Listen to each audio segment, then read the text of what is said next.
Welcome back to My Life as Jen. My name is Jen. And let me start off this video by really just saying thank you. Thank you so much to everybody who has watched my previous video and reached out to me and prayed for me and just given me all this amazing feedback. I'm seriously blown away at the response, just the overwhelming amount of love that I've received after just sharing one video of my story. I'm so incredibly grateful, and from the bottom of my heart, thank you. Thank you so much for trusting me and for following me. So please keep doing it. Today I want to share with you guys a little bit of footage of a previous video that I shot, which is basically a day that I did an exam called a histocell pingogram, and if I'm saying that wrong, I'm sorry, it's just a long word. I'm looking at my iPad because I'm going to read you what it's about. But basically, it's a radiologic procedure to investigate the shape of your uterine cavity and your fallopian tubes, and the patency of the fallopian tubes. This video is super TMI. Sorry if it's awkward for you to watch this. I'm sorry. I still hope you watch though.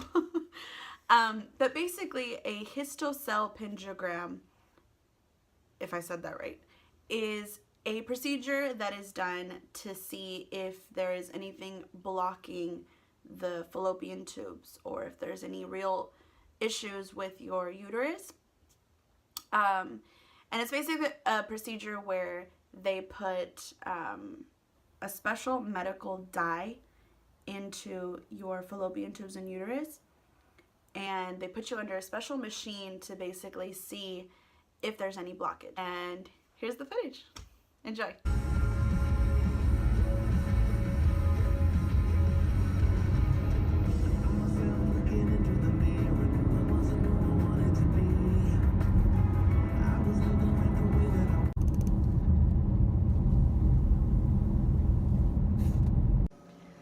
Hi guys, so I'm actually at the imaging place right now. I'm in the room. Oh, you know what, I'm gonna just do this. That way you guys can see that weird looking machine right there.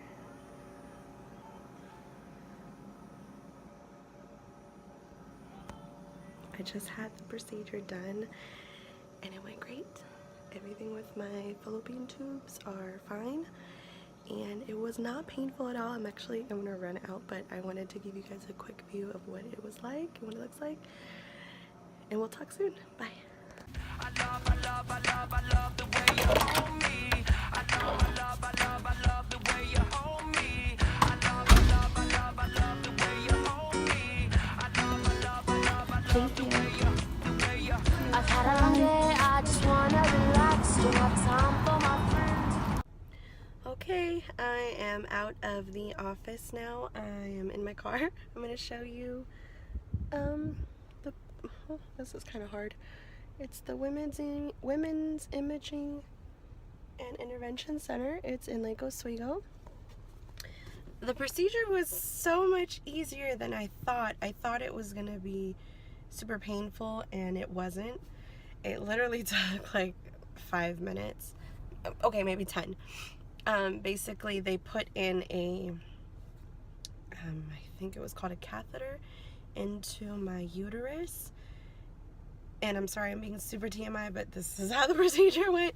Into my uterus, and they put a dye into my fallopian tubes. And it wasn't painful. She was very careful. She went very slow. There's 2 doctors there. They were both super sweet and talked me right through it. There was one painful part, and I think it was when they put the catheter in and it like blows up a balloon, something like that. That did hurt a little bit, but it was very vague, and I just kind of breathed through it and it was fine. So the test results should get to my doctor within a couple of days, I think, and we'll go from there.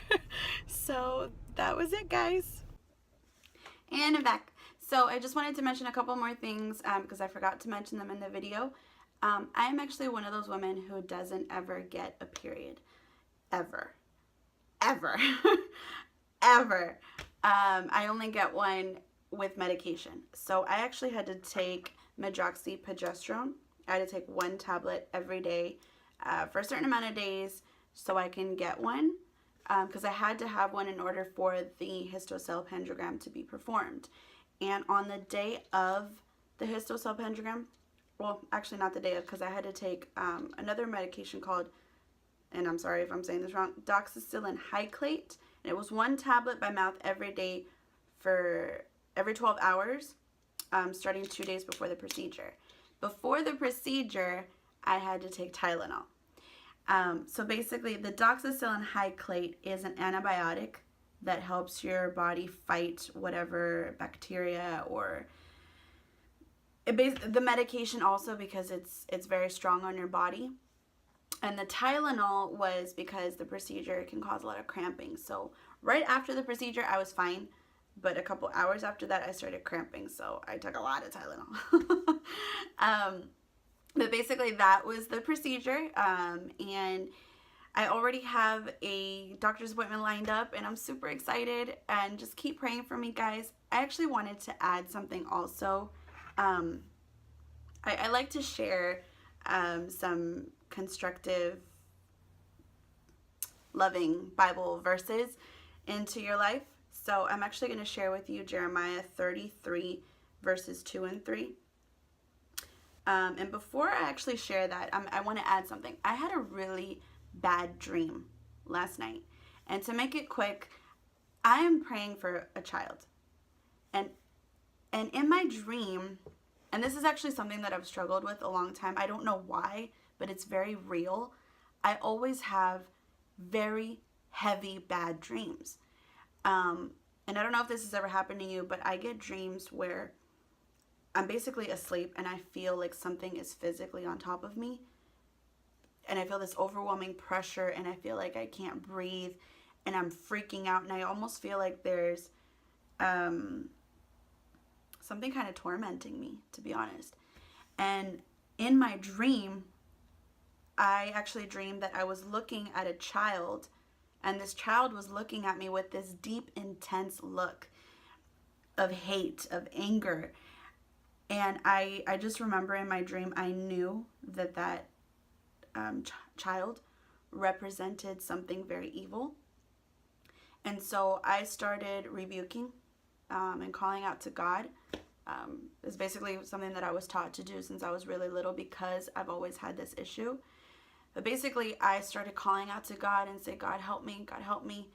And I just remember in my dream, it was really hard for me to say those words because my voice kept cutting out and I couldn't breathe. And I basically woke up and I was really scared. I was like, ugh. And I just started praying and I went about my day. But it wasn't until later that I really realized what that dream kind of represented. And it all clicked that, okay, I'm praying for a child. And here comes, this child who visited me in my dream that represents something very evil. And one thing I can say to you is that something evil is not happy about this incredible joy that I have right now about sharing maybe my story or this journey that I'm on to become a mom or, getting closer to God, reaching out to Him, trusting Him. Something is not happy about that. And so I want to read a Bible verse to you. It's Jeremiah 33. And it says, "Thus the Lord who made the earth, the Lord who formed it to establish it, the Lord is His name, says, call to me and I will answer you, and I will tell you great and mighty things which you do not know." That's amazing. God is real. And I can call out to Him and He is going to blow my mind away. And so if you are still praying for a child, and if there's anything else in your life that you're praying for, just know that God, who formed the earth, who the earth belongs to, is very real. And he is not a God that's so far away that you can't just reach out to. But if you do, if you reach out to him, he will answer you, and he will tell you great and mighty things which you don't even know. Things that will blow you away. And so, women, if you're watching this and you're still praying, please be encouraged. Please keep praying. And please don't feel scared to reach out to God and ask him for those needs of your heart, because he's willing to listen to you when maybe no one else is. And that was really what got me through a lot of struggles with this journey, is reaching out to God and keeping on strong to my faith. And so I just encourage you to keep doing the same thing, okay? So I'm going to keep posting more videos, guys. Again, thank you so much for all the love and following me and the encouragement. And I'll see you guys next time. Bye. I know I love the way you hold me. By my side you'll always be. You take each and every day, make it special.